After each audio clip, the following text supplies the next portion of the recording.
Assalamualaikum warahmatullahi wabarakatuh. Halo semuanya, kembali lagi bersama saya Faisal Irsyandi. Di video kali ini kita akan menjelaskan mengenai materi analisis laporan keuangan. Di sini saya akan menjelaskan metode-metode analisis laporan keuangan, kemudian tujuannya apa, manfaatnya apa, dan bagaimana cara melakukan analisis tersebut. Saya juga akan memaparkan yaitu salah satu contoh hasil analisis saya, yaitu saya menganalisis dari salah satu PT Bank, yaitu PT Bank Negara Indonesia atau PT BNI. Saya akan terterakan juga sebagai contoh untuk supaya bisa lebih memperjelas ya penjelasan saya, supaya kalian juga mengerti gitu kan ya. Karena kan kalau ada contohnya tuh lebih bisa dipahami ya apabila ada contohnya. Oke, tanpa banyak basa-basi atau supaya mempersingkat waktu juga, kita akan lanjut saja ke pembahasan dari materi analisis laporan keuangan ini. Nah, di analisis laporan keuangan ini ada beberapa metode, yaitu dibagi ke dalam dua metode, walaupun banyak metode ya, tapi secara garis umum atau garis besarnya dibagi ke dalam dua metode, yaitu adalah metode analisis horizontal, kemudian ada juga analisis vertikal. Nah, analisis horizontal ini bisa disebut juga analisis komparatif ya. Di dalamnya juga dibagi ke dalam beberapa pendekatan atau pembagian lagi. Kemudian analisis vertikal juga ini tuh dibagi ke dalam beberapa pendekatan atau pembagian lagi. Kita akan jelaskan satu persatu di video kali ini, oke? Yang pertama yang akan kita jelaskan yaitu mengenai analisis horizontal atau komparatif. Di sini disebutkan analisis teknik ini yaitu analisis yang dilakukan dengan cara membuat perbandingan antar elemen laporan keuangan yang sama untuk beberapa periode yang berurutan. Jadi untuk membandingkan beberapa laporan keuangan dari beberapa periode yang berurutan itu adalah pengertian secara garis besarnya mengenai analisis horizontal atau komparatif ini, yaitu perbandingan antara beberapa elemen, bukan elemen ya, perbandingan dari beberapa laporan keuangan dari beberapa periode yang berurutan. Itu adalah garis besarnya. Kemudian tujuan analisis ini tuh yaitu untuk memberikan gambaran kepada kita mengenai laporan keuangan tersebut. Jadi kita memiliki gambaran mengenai pertumbuhan ataupun penurunan pada laporan keuangan di tiap-tiap periode. Nah, manfaatnya apa? Manfaatnya supaya kita bisa mengantisipasi dan memprediksi gitu apa yang akan kita lakukan, kemudian apa yang akan terjadi di laporan keuangan periode selanjutnya, atau mungkin untuk mencari solusi juga. Mungkin sebagai contoh gini lah, sebagai contoh mudahnya ya. Misalkan kita itu mempunyai perusahaan dan kemudian setiap tahunnya tuh kasnya tuh atau aset kita tuh menurun dari tiap tahunnya karena kita melakukan analisis ini ya. Jadi membandingkan dari 3 periode sampai periode sekarang. Nah, dari tiap periode tersebut pun mengalami penurunan aset gitu kan ya. Nah, kita juga kan bisa memiliki gambaran ataupun memprediksi bahwasanya kemungkinan di tahun selanjutnya aset kita akan menurun kembali. Nah, kita pun harus mencari solusi bagaimana supaya aset kita tidak turun ya, aset kita tidak turun lagi, atau mungkin lebih baik lagi bisa lebih besar daripada periode sebelumnya. Itu adalah sebagai contoh kecilnya saja. Oke, sorry ya, ini agak sedikit belepotan kalau ngomongnya. Untuk mengenai analisis komparatif ini, nah seperti yang saya jelaskan dibagi dalam beberapa pendekatan. Di sini analisis komparatif ataupun analisis horizontal dibagi ke dalam 2 pendekatan, yaitu pendekatan yang pertama itu analisis years to years, kemudian yang kedua itu adalah analisis index number. Nah, apa analisis years to years dan analisis index number itu? Secara umum atau garis besarnya yang ya saya mungkin jelaskan sedikit ya. Di sini akan saya perlihatkan laporan keuangan yang sudah saya analisis ya. Jadi perbedaan yang besar itu adalah mengenai dari jumlah laporan keuangan yang dianalisis. Nah, di sini ya. Di years to years ini tuh ada 2 laporan analisis atau 2 laporan keuangan lah ya yang kita analisis. Sementara di index number tuh ada 3 pada saya. Kita akan jelaskan yang years to years terlebih dahulu. Di years to years ini ada laporan keuangan yang sudah saya analisis yang dari tahun 2019 dan 2020 dari PT Bank Negara Indonesia.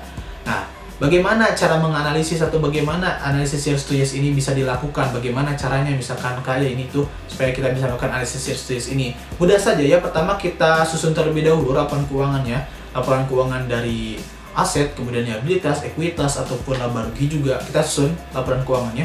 Kemudian di sini kita akan mencari perbandingan karena intinya tuh membandingkan ya. 2 laporan keuangan berarti ya, in years to years itu ya, 2 laporan keuangan kita lakukan perbandingan, dan yang kita cari itu adalah perubahan dan persentasenya. Jadi kita tuh akan mencari perubahan dan persentasenya dari tiap-tiap laporan ini. Di tahun 2019 ini kita akan contohkan dari kolom ke-8 yaitu kas dan setara kas. Pada tahun 2019 kasnya tuh kisaran 115 juta dan pada tahun 2020 kasnya tuh kisaran 129 juta. Nah, ini tuh perubahannya masih kosong, kita akan cari perubahannya itu dari selisih kedua laporan keuangan pada periode ini. Misalkan pada periode 2020 itu 129 juta dikurangi 115 juta. Hasilnya tuh 14 juta sekian. Itu adalah perubahan atau selisih ya. Perubahan, kita sebut perubahan dari tahun 2019 ke tahun 2020 pada kas ya perubahannya. Kemudian kita ubah ke persentase. Bagaimana mengubahnya ke persentase? Yaitu mudah saja, hasil perubahan tersebut 14 juta kita bagi saja kepada tahun awal, yaitu tahun 2019. Kemudian kalikan 100, hasilnya tuh yaitu 12,69%. Di sini kita bisa melihat bahwasannya dari tahun 2019 ke 2020 tuh mengalami perubahan kas ya, mengalami perubahan kas, yaitu kisaran 14 juta yang persentasenya tuh 12% atau 12,69%. Jadi kita bisa mengetahui peningkatan lah ya, peningkatan dari tahun 2019 ke tahun 2020 dari analisis laporan keuangan years to years ini ya, menggunakan metode years to years. Nah, kemudian ini tuh bukan cuma di di elemen kas saja, kita bisa hitung ke bawahnya piutang gitu kan ya. Kita bisa melihat peningkatan piutang tuh pada dari tahun 2019 ke 2020 tuh meningkat kisaran 11%. Kemudian di ekuitasnya di bawah atau mungkin liabilitasnya kita bisa cek satu persatu dengan cara penghitungan yang tadi, yaitu tahun akhir atau mungkin 2020 ya dikurangi tahun awal, hasilnya tuh sekian. Kemudian jika ingin dipresentasikan hasil tersebut dibagi kepada tahun awal dikalikan 100%, maka akan muncullah persentasenya. Itu adalah perhitungan atau cara melakukan analisisnya untuk years to years. Oke, selanjutnya yaitu yang kedua, yaitu metode atau pendekatan index number dari analisis komparatif ini. Karena perbedaannya sudah saya sebutkan tadi, kalau years to years itu 2 laporan keuangan, sementara index number itu 3 laporan keuangan. Ya, jadi kita bisa melihat 3 3 perkembangan laporan keuangan dalam satu analisis gitu karena di pada index number ini. Contohnya seperti ini nih. Pertama kita cari dulu tahun dasarnya, itu tahun paling awal karena 2018 tahun paling awal berarti ya dijadikan tahun dasar. Ini laporan keuangan tahun 2019, 2020. Sudah kita susun semuanya, ketiga laporan keuangan dari 3 periode yang berurutan ini kita susun. Kemudian kita akan tentukan dulu tahun dasar itu sebagai 100% perkembangan ya, 100% pada perkembangan. Kemudian kita lakukan analisis index number, yaitu mencari index numbernya pada tahun 2019 dan 2020 ya. Kita contohkan lagi pada yang pertama saja ya, kas dan secara kas ya. Jadi di cara menghitungnya atau cara mencari index numbernya itu pertama tuh mudah saja ya. Jadi pada tahun misalkan tuh tahun X1 atau tahun 2019 dibagi tahun dasar, kemudian dikalikan 100, maka hasilnya akan ada di tahun 2019 112%. Pertama tuh kan 115 juta adalah kas pada tahun 2019, yaitu tahun X1 kita sebutnya. Kemudian dibagikan tahun dasar yaitu 2018 dengan kas 102 juta sekian. Setelah hasil pembagiannya kita dapatkan dikalikan 100 ya. Hasil pembagiannya itu kalau dasar tuh 1, berapa ya? 1,2 sekian lah gitu ya. Jadi dikalikan 100 menjadi 112,84%. Itu indeks number pada tahun 2019. Kemudian tahun 2020 kita sama juga seperti tadi, berarti tahun X2 kita sebutnya dibagi dengan tahun dasar dikalikan 100%. Hasilnya itu 127,16%. Mengapa diperlukannya 3 laporan keuangan mungkin tahun dasar? Jadi karena kita ingin ingin membandingkan 3 laporan keuangan sekaligus, jadi diperlukannya tahun dasar tersebut. Tahun dasar itu kan pertama itu adalah 100%. Ketika naik ke tahun 2019, kas kita naik lagi dari 100% jadi 112%. Berarti mengalami peningkatan kisaran 12,84%. Nah, kas dan secara kas kita. Kemudian dari tahun 2019 ini kita dapat cek lagi, yaitu mengalami peningkatan lagi ke 127,16%. Berarti mengalami peningkatan kisaran 15% atau 14 berapa persen gitu ya untuk peningkatannya. Jadi tahun ke tahun tuh mengalami peningkatan. Nah, ketika kita melihat analisis atau hasil analisis ini, kita bisa memprediksi ya. Oh, jadi tahun ke tahun tuh kas kita terus naik nih. Kira-kira bagusnya kita itu melakukan gebrakan apa atau perkembangan apa, atau mungkin kita bisa lihat yang bawah deh, misalkan itu mungkin liabilitas kita atau hutang kita. Oh, ternyata hutang kita itu dari 3 periode ini tuh naik terus nih, apakah harus diperkecil atau gimana gitu kan ya. Ya itu sebagai salah satu contoh manfaatnya ya. Jadi kita bisa membandingkan 3 laporan keuangan sekaligus gitu kan ya untuk index number tuh. Perbedaannya dengan years to years. Nah, untuk penjelasan dari analisis komparatif atau analisis horizontal mungkin hanya 2 pendekatan itu yang bisa dijelaskan. Kita akan lanjut ke penjelasan selanjutnya, oke? Oke, kita akan lanjutkan kepada metode kedua, yaitu pembahasan kedua, yaitu mengenai analisis vertikal. Nah, analisis vertikal itu apa sih? Jadi, analisis vertikal itu digunakan dengan membandingkan pos-pos keuangan yang berbeda pada satu laporan keuangan yang sama di satu periode yang sama. Jadi, bisa digarisbawahi atau mungkin garis besar, yaitu kalau analisis horizontal itu kan perbandingan antara 2 laporan keuangan ya, 2 pos laporan keuangan membandingkan 2 laporan keuangan pada periode-periode atau 2 periode, beberapa periode. Sedangkan analisis vertikal itu analisis yang melakukan analisis yang dilakukan pada satu laporan keuangan saja di satu periode saja, yaitu dengan membandingkan beberapa pos-pos tertentu gitu untuk mendapatkan mendapatkan kesimpulan atau mungkin mendapatkan keputusan juga bisa jadi ya. Supaya lebih paham mungkin kita akan jelaskan langsungnya ke contohnya. Di analisis vertikal ini tuh ada beberapa perbandingan sebenarnya tuh, tapi yang akan saya jelaskan tuh hanya mungkin bisa dibilang 2 saja ya, 2 analisis saja. Yang pertama analisis common size, yang kedua analisis rasio keuangan yang sudah saya analisis gitu kan ya, supaya ada contohnya. Kalau saya jelaskan semua, karena nggak semua saya lakukan, semua metodenya nggak dilakukan maksudnya gitu ya. Saya hanya melakukan 2 metode saja, yaitu analisis common size dan analisis rasio keuangan. Kita akan jelaskan pendekatan dari analisis common size terlebih dahulu. Tadi sudah dijelaskan secara garis besar atau di garis bawahi ya. Kita akan sini dulu. Bahwasannya analisis vertikal itu analisis yang dilakukan pada satu laporan keuangan di satu periode saja. Sedangkan analisis horizontal itu yaitu melakukan analisis pada 2 atau lebih laporan keuangan pada beberapa periode. Itu perbedaannya ya. Nah, kemudian apa manfaatnya, apa tujuannya kah? Contohnya di analisis common size terlebih dahulu, kita melakukan analisis dengan pendekatan common size misalkan ya. Ini ada 2 laporan keuangan pada 2 periode. Sebenarnya bisa 1 periode saja, cuman karena saya dikasih tugasnya harus 2 ya, maksudnya tuh menganalisis 2 laporan keuangan lah ya dengan analisis common size. Sebenarnya analisis common size itu bisa 1 periode saja karena emang analisis yang berbentuk vertikal atau metode vertikal. Jadi caranya seperti ini ya. Jadi kita akan contohkan pada yang pertama seperti biasa kas dan star kas saja. Di sini kita akan mencari persentase atau jumlah kas, berapa persen atau berapa besar pengaruh atau berapa besar persentase dari kas dari jumlah aset ya. Jadi misalkan kita tuh mempunyai aset tuh kan bisa dibilang 100% misalkan. Aset 100%, berapa jumlah kas yang ada di aset tersebut? Karena kas itu kan salah satu komponen dari aset ya. Di sini kita bisa diketahui itu 13%. Caranya itu bagaimana? Yang pertama tuh adalah mudah saja, tinggal bagi saja sih ya. Mudah saja itu komponen yang ingin kita cari berapa persentasenya dibagi dengan total aset, mudah saja. Karena komponen yang kita cari adalah kas dan setara kas, yaitu 115 juta sekian, tinggal kita bagi saja, bagi dengan jumlah aset yaitu 845 juta sekian. Setelah dibagi kemudian dikalikan 100%, hasilnya adalah 13,62%. 13,62% itu apakah? Jadi kita tuh bisa mengetahui bahwasannya 13,62% itu adalah begini ya katakan itu ya.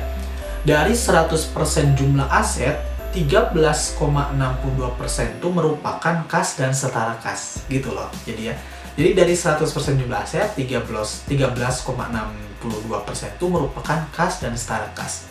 Kemudian apa manfaatnya kak? Jadi kita itu bisa mengetahui ya, misalkan contohnya jangan di kas ya, kalau kita ingin mengambil contohnya.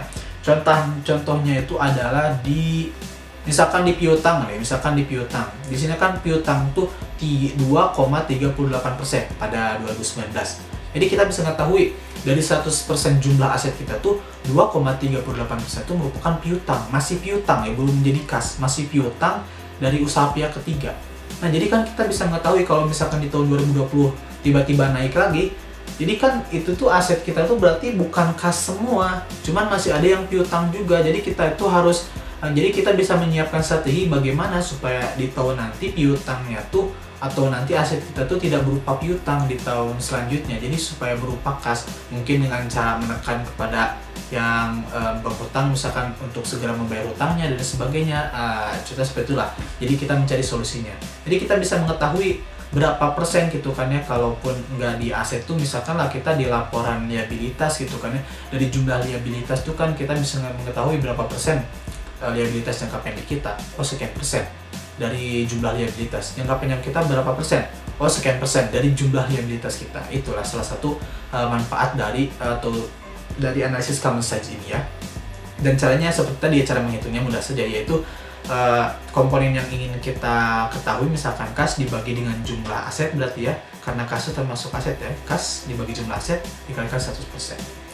Selanjutnya adalah analisis laporan keuangan. Nah, di analisis laporan keuangan itu dibagi dalam beberapa bagian ya, ada banyak ya.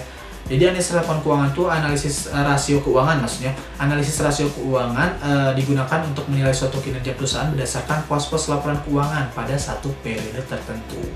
Nah, di sini ada 4 alat ukur. 4 alat ukur dalam analisis rasio keuangan, yaitu rasio likuiditas, rasio solvabilitas, kemudian rasio profitabilitas, dan rasio aktivitas. Apa itu? Di sini dijelaskan, rasio likuiditas berguna untuk mengukur kemampuan perusahaan dalam memenuhi kewajiban jangka pendeknya. Jadi kita bisa mengukur perusahaan tersebut tuh bisa melunasi utang jangka pendeknya enggak, bisa kita ukur dari rasio tersebut. Rasio solvabilitas digunakan mengukur kemampuan perusahaan dalam memenuhi kewajiban jangka panjangnya. Rasio profitabilitas mengukur kemampuan perusahaan dalam memperoleh laba yang berhubungan dengan nilai penjualan aktiva dan modal. Kemudian rasio aktivitas digunakan untuk mengukur seberapa efektif perusahaan dalam memanfaatkan asetnya untuk dikonversikan menjadi keuntungan. Itu adalah manfaat dari keempat rasio tersebut. Bagaimana cara melakukan metode tersebut atau cara menganalisis metode tersebut? Yaitu contohnya ini sudah saya lakukan analisis di PT Bank BNI. Current ratio. Pertama mungkin kita susun terlebih dahulu ya akun-akun yang harus diperlukan. Di sini ada aktiva lancar, utang lancar, total aset dan sebagainya, kita tulis terlebih dahulu, kemudian baru kita hitung di analisis likuiditas. Tadi kan dijelaskan analisis likuiditas untuk mengetahui kemampuan perusahaan, yaitu untuk melunasi utang jangka pendeknya. Mampu gak mereka gitu kan untuk melunasi utang jangka pendeknya? Kita bisa kita bisa lihat dari metode analisis ini gitu kan ya, dari analisis rasio keuangan ini. Current ratio, aktiva lancar itu cara menghitungnya. Jadi emang ada beberapa pos atau mungkin beberapa akun yang harus hafal ya, mungkin kalau hafal rumusnya beberapa akun rumusnya harus dihafal. Contohnya aktiva lancar dibagi utang lancar, hasilnya tuh pada tahun 2019 itu 1,11. Apa itu 1,11? Jadi ini kalau kita terjemahkan berarti perusahaan itu bisa melunasi utang lancarnya tuh yaitu dengan perkiraan 1,1, dan apabila angkanya tuh di atas 1 itu bisa disebut dengan bisa kita simpulkan perusahaan tersebut mampu, pasti mampu ya, bagus ya, atau mampu untuk melunasi utang lancarnya karena jumlah aktivanya. Jadi aktiva lancar tuh dibagi utang lancar sehingga hasil keluarlah hasilnya 1,1. Berarti perusahaan tersebut mampu untuk untuk melunasi utang lancarnya. Kemudian aktiva lancar dikurangi persediaan dibagi utang lancar. Jadi walaupun aktiva lancar mereka sudah dikurangi persediaan, jadi kita bisa mengetahui kalau aktiva mereka sudah dikurangi persediaan, kira-kira masih bisa melunasi utang lancarnya enggak? Di sini masih tetap angkanya 1,11, berarti masih tetap bisa. Kemudian kas ditambah setara kas, apakah bisa melunasi utang lancar mereka? 0,18 di bawah 1, apalagi 0,18, berarti tidak. Kas rasionya tuh tidak bisa mencukupi. Tapi kalau aktiva lancar bisa mencukupi ya aktiva lancar. Contohnya seperti itu. Jadi kita bisa mengetahui ya kemampuan perusahaan tersebut untuk melunasi utang mereka. Manfaatnya untuk apa? Bagi para investor ini sangat bermanfaat, karena ketika investor ingin menginvestasikan uang mereka, dana mereka harus menganalisis laporan keuangan perusahaan tersebut. Karena kalau mereka asal investasi misalkannya di perusahaan apa gitu, dan ternyata perusahaan tersebut kemampuan untuk atau analisis dari likuiditasnya tuh kemampuan untuk membayar hutangnya tuh di bawah 0, misalkan 0,1, di bawah 1 jauh banget dari 1 gitu kan ya. Berarti kan tidak bisa melunasi utangnya, bagaimana kita bisa mendapatkan keuntungan kalau mereka aja masih terlilit hutang, perusahaan tersebut tuh susah untuk membayar hutang mereka. Itu ya contohnya atau manfaatnya dari salah satu manfaat dari analisis likuiditas ini bagi para investor. Kemudian analisis aktivitas, tadi disebutkan analisis aktivitas itu untuk mengetahui atau mungkin kemampuan perusahaan untuk untuk mengefisiensikan aset mereka ya untuk mendapatkan keuntungan, contohnya seperti itu. Bisa dilihat di sini penjualan dibagi rata-rata kas dan setara kas. Di sini tuh 2,54 dan apabila di atas 1 bagus berarti ya. Itu ya dari penghitungan itu di atas 1 berarti cukup bagus atau bagus gitu kayaknya bagus. Kemudian penjualan rata-rata piutang 0,18 berarti kurang, ini 0,18 hitungan seperti itu ya. Ini adalah rumus-rumusnya. Analisis likuiditas dan aktivitas. Dan selanjutnya ada dua analisis lagi, itu solvabilitas dan profitabilitas. Solvabilitas itu kalau tidak salah tuh untuk mengetahui utang jangka panjangnya apa perusahaan tersebut bisa melunasi utang jangka panjang tersebut. Hitungannya itu yaitu dari total ya. Total utang dibagi total aset yaitu 0,81. Ini di bawah 1 itu tuh mungkin kalau 0,8 lumayan lah cukup, tapi lebih bagus tuh apabila perusahaan yang mencapai angka 1. Jadi kalau mencapai angka 1 pun berarti perusahaan tersebut tuh bagus ya, atau mampu untuk melunasi utang jangka panjang mereka. Kemudian total utang dibagi ekuitas yaitu debt to equity ratio 5,51 ya. Kemudian long term debt to equity ratio, utang jangka panjang dibagi equity 0,27. Itulah salah satu contoh perhitungannya ya. Oke, itu saja sedikit penjelasan mengenai materi dari analisis laporan keuangan dan metode-metodenya. Dari dua metode yaitu metode horizontal, analisis horizontal, dan analisis vertikal. Garis besarnya kesimpulannya analisis horizontal itu adalah analisis yang dilakukan pada beberapa periode atau beberapa laporan keuangan dari beberapa periode yang berurutan. Sedangkan untuk vertikal itu hanya melakukan perbandingan dari beberapa pos dan melakukan itu cuma dari satu laporan keuangan dari satu periode tersebut ya untuk mendapatkan kesimpulan dan sebagainya. Tadi ada beberapa analisis horizontal dibagi dibagi kedua pendekatan yang tadi saya jelaskan, yaitu ada index number, kemudian ada years to year, dan analisis vertikal tadi saya jelaskan tuh dua metode, yaitu yang pertama analisis common size dan kemudian analisis rasio keuangan ya. Itu yang saya jelaskan, dan tadi saya sudah memberikan contohnya yaitu dari analisis pada laporan keuangan PT Bank Negara Indonesia atau PT BNI. Oke ya. Baik, semuanya mungkin itu saja yang bisa saya jelaskan dari materi kali ini, yaitu mengenai analisis laporan keuangan dan metode-metodenya yang sudah saya jelaskan, metode vertikal, metode horizontal, dan sebagainya. Semoga ilmunya bermanfaat bagi kalian yang ingin menjadi investor atau mungkin yang ingin membangun perusahaan sendiri. Pasti ilmu mengenai analisis laporan keuangan ini sangat berguna untuk kedepannya nanti, karena kita bisa melihat perkembangan perusahaan, kemudian perusahaan, kemudian mencari solusi dari masalah sebuah perusahaan atau memprediksi masalah yang akan dihadapi perusahaan dari analisis laporan keuangan ini. Semoga bermanfaat ya untuk kalian nanti, untuk para pengusaha masa depan atau para investor di masa depan. Thank you so much for watching this video, dan materi apa yang akan kita jelaskan di video selanjutnya kita lihat saja nanti. See you next time and Assalamualaikum warahmatullahi wabarakatuh. Bye bye.